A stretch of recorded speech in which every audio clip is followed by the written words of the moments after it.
Luis Alberto Iglesias. ¿Qué tal? Muy buenos días, ¿cómo estás? Pues muy buenos días, Manuel, aquí en la defensa de la trinchera, otro domingo más, encantado. En la defensa de la trinchera, donde pues damos conocimiento, claves para defender nuestro dinero, nuestro patrimonio, nuestros bolsillos, que es fundamental. ¿De qué vamos a hablar esta semana? Pues en la expansión del día 27 de abril de 2024 aparecía una noticia que titulaba de esta manera: las 10 gestoras que controlan las inversiones de los españoles. Un poquito más abajo se puede leer, y esto es textual, que solo una decena de entidades controlan el 60% de los, atención, 589.434 millones de euros que los partícipes españoles tienen invertidos en fondo de inversión.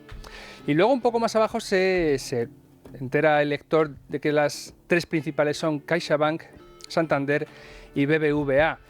Estas tres entidades, cada una con su respectiva gestora de inversiones, porque es un negocio que está dentro del grupo del banco, pues suelen tener la gestora que gestiona sus propios los fondos que ellos mismos venden en las sucursales. Bueno, pues estas tres gestoras concentran 1 de cada 3 euros que entra en el mercado de fondos de inversión, con lo cual hay una concentración extrema. Bien, entonces vamos a hablar de qué tenemos que tener en cuenta cuando decidimos, ya que no sabemos seleccionar acciones o analizar balances, decidimos poner el dinero a trabajar en un fondo de inversión de los denominados fondos de gestión activa. Y lo que vamos a explicar vale igual para planes de pensiones. Esto es muy importante porque, bueno, efectivamente, mucha gente se acerca al mundo de la bolsa, incluso invierte en acciones concretas sin tener los conocimientos adecuados para saber, bueno, analizar mínimamente una empresa, saber de contabilidad. Básicamente se dejan orientar por amigos o por lo que han leído en prensa sin tener muchos conocimientos. Por lo tanto, es mucho más, por decir así, recomendable pues confiar en un buen gestor, pero la clave es cómo escogemos un buen gestor o un buen fondo. Bueno, lo recomendable siempre es invertir, poner el dinero a trabajar, siempre. Porque la inacción, la omisión de acción en las finanzas cuesta mucho dinero. Bueno, pues un fondo de inversión sabemos que es una especie de cesta que se llama cartera de activos, donde ponemos el dinero, o muchos partícipes lo ponen, con el objetivo de a largo plazo esperar una buena rentabilidad, una recompensa por ese dinero. Entonces, los fondos de gestión activa están gestionados de forma activa, no pasiva, de eso hablaremos otro día, por equipos de inversores, analistas, que se denominan así globalmente gestores de inversiones, que suelen conformar, escoger casi con pinzas, ¿no?, una cartera compuesta, si son acciones, es decir, renta variable, por 25, 30 empresas, de las cuales compran acciones pues con el objetivo de que a largo plazo, 5, 7, 10 años a veces, incluso un poco más, puedan generar una rentabilidad y repetir el proceso de forma que todos ganen: la gestora, los gestores y, por supuesto, los partícipes. Entonces, el objetivo principal es que esta gestión activa, con un equipo, como digo, detrás de profesionales, tiene que ser más rentable que la inmediata opción de menos coste y de rentabilidad segura, que es indexarse. Es decir, estos gestores siempre van a medir sus esfuerzos, porque claro, si no se sabe si se están ganando realmente o no las comisiones que cobran. Lo van a medir con un índice de referencia, en inglés lo llaman un benchmark, que suele ser también en muchos casos invertible por parte de los ahorradores, como podemos ser tú o yo, ¿no? Y la jugada es que ellos van a decirte que te cobran una comisión para que en el largo plazo lo hagan mejor que ese índice, en el que tú te vas a poder invertir, si quieres, a un coste ínfimo. Y claro, pues, ese es, digamos que el índice siempre va a ser la segunda posición. La medalla de plata la tienes simplemente indexándote. Otro día, como digo, veremos de qué va, con lo cual estos gestores activos te dicen: no, pero yo lo puedo hacer mejor y a cambio de eso te voy a cobrar una comisión. Entonces, ¿qué comisiones suelen cobrar estos gestores? Pues bueno, no bajas, vamos a decirlo así. El máximo legal en España está en un 2,25%, ¿vale?, fijado por ley.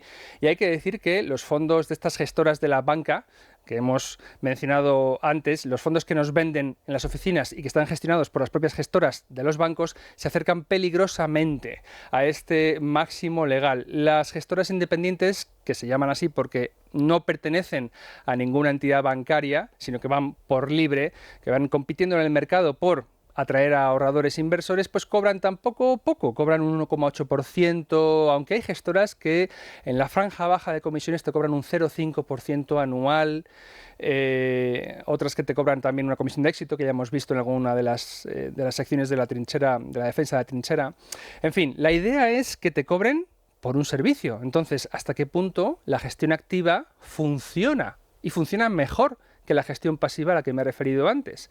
Pues vamos a dar unos datos, nombrando grandes superinversores activos y sus rentabilidades. Peter Lynch, del que hemos hablado mucho en Tu dinero nunca duerme, obtuvo una rentabilidad promedio anualizada del 29,2%.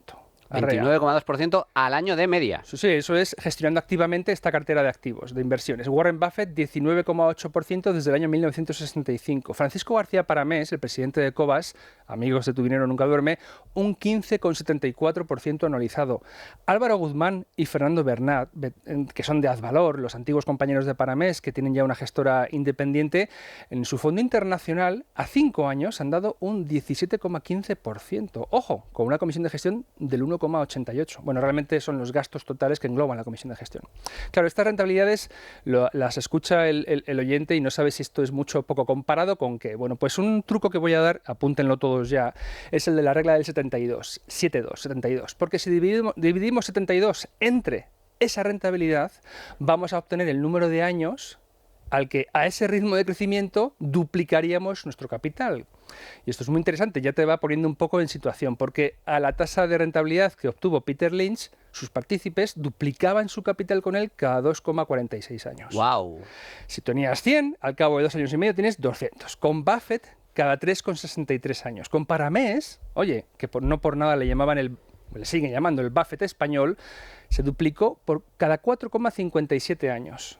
Y con Azvalor, a las tasas que han obtenido en estos últimos 5 años con ese fondo que he mencionado, los partícipes han duplicado su capital cada 4,19 años. Es decir, si se mantuviese esa rentabilidad, pues cada 4 años y pico duplicaban. Con lo cual, estos superinversores parece ser que demuestran que la gestión activa funciona, o algunos dirían que son justamente la excepción que confirma la regla, que parece ser que es que no compensa a largo plazo. La regla y los datos lapidarios nos los proporcionan siempre los compañeros, vamos a decirlo así, porque están en este tema de divulgación financiera de SPIVA. SPIVA son las siglas de Standard & Poor's Index versus Active, indexación versus contra gestión activa, que publican anualmente un informe, y voy a referirme al del año 2023, que dice que uno de sus titulares principales es que el 60% de todos los gestores activos que intentan invertir en empresas grandes, ¿vale?, del mercado estadounidense, no consiguen batir en el año a su índice de referencia, que es el S&P 500.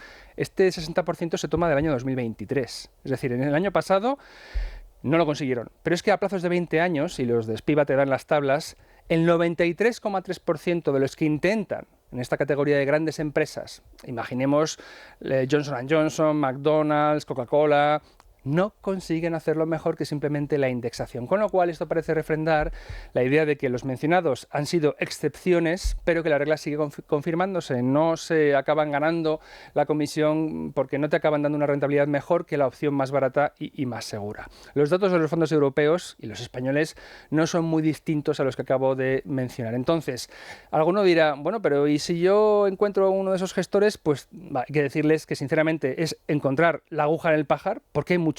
¿Cómo sabes tú que ese del que te has encaprichado va a ser el bueno?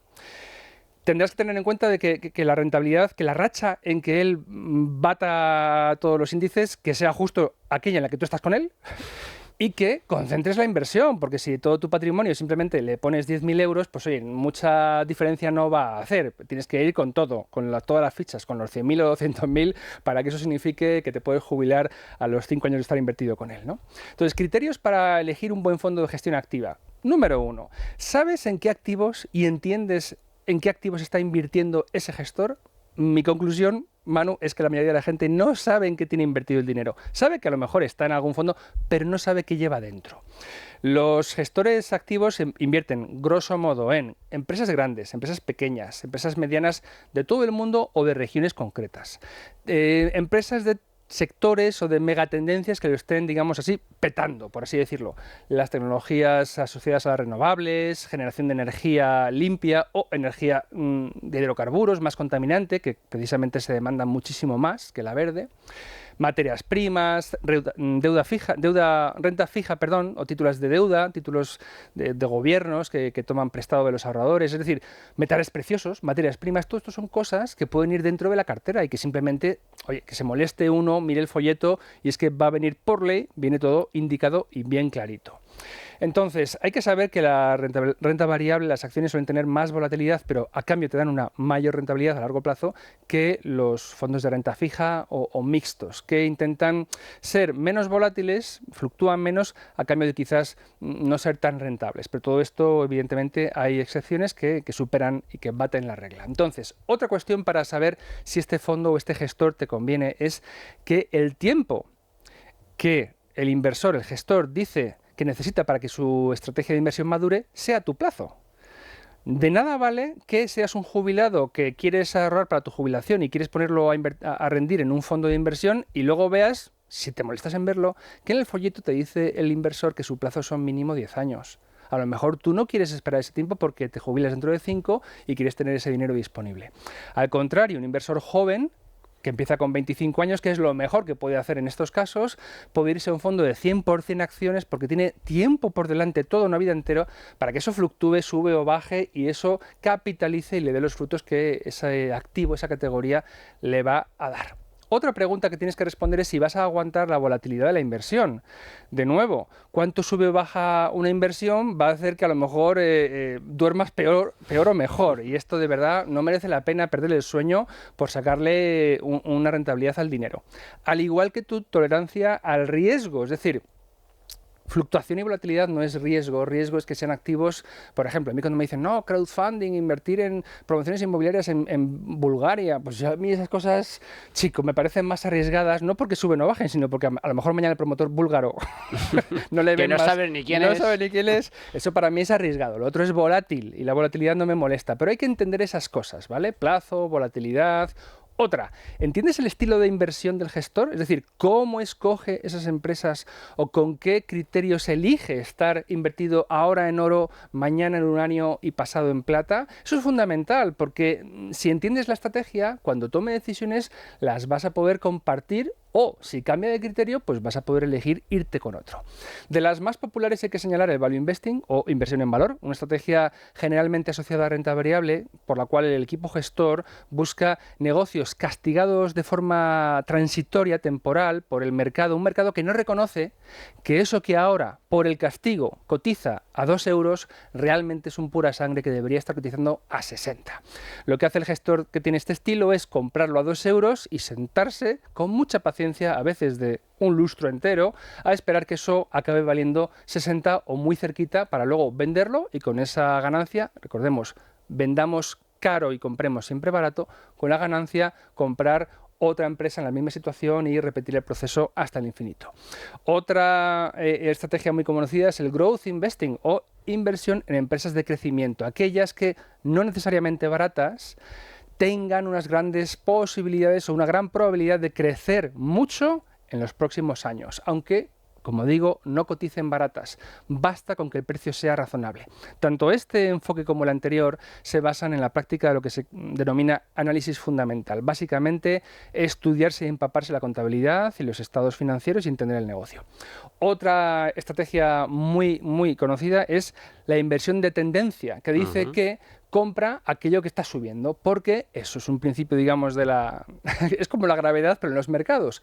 Aquellos activos que están subiendo fuertemente tienen tendencia a mantenerse en esa trayectoria ascendente durante todavía un tiempo. El gestor lo que intentará hacer es, generalmente con análisis técnico, de gráficos, trazando unas líneas de resistencia y soporte, encontrar cuáles son las tendencias que van a ser duraderas y cabalgar esa tendencia, todo lo que pueda durar, invirtiendo en ese activo, sea oro, plata, inmobiliario o alguna empresa en concreto. Esto se llama inversión de tendencia o momentum investing, para los que les guste más la lengua de Shakespeare. Y en último lugar, hay que conocer al gestor del fondo. La persona, el equipo humano que está detrás. Y para esto lo mejor es investigar un poquito, conocer sus resultados en los últimos, yo diría, mínimo 5 años, buen plazo son 10, asistir a las reuniones con los partícipes, ver los vídeos y ver un poquito el feeling, la impresión que te da, porque al final es a quien tú vas a delegar el magro fruto de tu esfuerzo y tu trabajo, que son tus ahorros, para que tanto tú como tus descendientes gocéis de un nivel de vida suficientemente bueno en el futuro. Entonces es una persona cuyas vibraciones, por así decirlo, te tienen que gustar, y eso se hace conociéndole a él. No digo a ella, pero es cierto que las mujeres gestoras son... Hay pocas. Hay muchas menos que lo hagan habitualmente, que ocupen, digamos, grandes titulares. En fin, conocer al gestor y luego, por supuesto, cómo gestiona, lo que hemos dicho, el estilo de gestión, las comisiones y los gastos asociados a ese estilo, etcétera. Tenemos un vídeo en el canal de YouTube de Value School titulado Cómo elegir un fondo de inversión de gestión activa, que ya tiene más de 20.000 reproducciones, donde explicamos todo esto con imágenes, con gráficos, en 10 minutillos, y es un buen resumen recordatorio de lo que yo acabo de explicarte en estos 15. Pues estas claves son fundamentales: conocer en qué invierte ese fondo, importante el plazo, el horizonte temporal que coincida con el plazo temporal, horizonte temporal de la gestora o del fondo en cuestión, tu tolerancia al riesgo, la volatilidad, la filosofía de inversión y el conocimiento del gestor y la rentabilidad obtenida a medio o largo plazo. También, simplemente para finalizar, importante, el skin in the game, un factor también relevante a tener en cuenta, es decir, que el inversor, en caso de que sea un gestor independiente, pues también tenga buena parte de su patrimonio, su totalidad, invertido en su fondo. Por decirlo en español, es que ponga la carne en el asador, Efectivamente. es decir, que se esté jugando la piel Su o el pellejo, dinero. su dinero con el de sus partícipes, no, aquí si baja a mí me da igual porque como yo no estoy, no, tú quieres que esté con todo, all in, como dicen en América. Ahí hay intereses compartidos. Luis Alberto Iglesias, este tipo de perlas son muy, pero que muy valiosas para todos aquellos que quieran ahorrar y, sobre todo, invertir, poner su dinero a trabajar. Muchísimas gracias, Luis Alberto. Nos vemos la semana que viene. Hasta entonces. Gracias.